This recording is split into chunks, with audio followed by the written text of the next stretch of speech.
Hey everybody, I promised you an update to my hip and I've just been sort of sitting and I don't really have an update.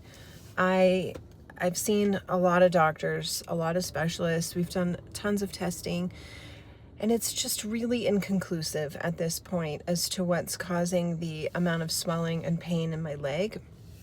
So right now I am on a trial of antibiotics that I was on last year that actually was a good thing. It was just when I got off the antibiotics, all of the fluid came back. So when we think about joint infections, it's really hard to pinpoint what exactly the bacteria is. In my case, many hip or joint infections are very straightforward.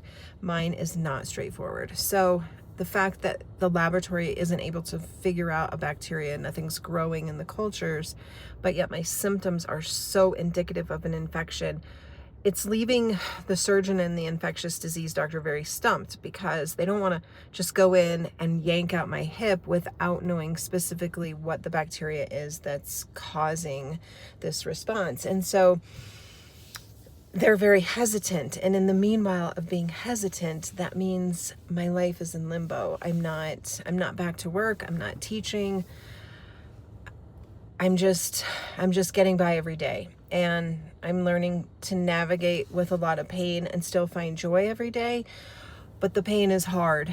And it's been a long 14 months. So hopefully this week there will be some movement as far as getting a referral to a different specialist to have just fresh eyes look at my MRIs, look at the tissue that has blown to bits again, look at the cultures that have been done. Maybe some new eyes will give a new perspective. And in the meantime, I'm just living my life. I'm trying to get up every day. I have a podcast coming that is going to talk about my daily routine and how that's evolved over the last year and why I feel that having a specific routine every day helps the healing process, helps mindfulness, all of that. So I'm going to talk about that and then talk about this huge void that I have in my life and how I can fill that void. So stay tuned.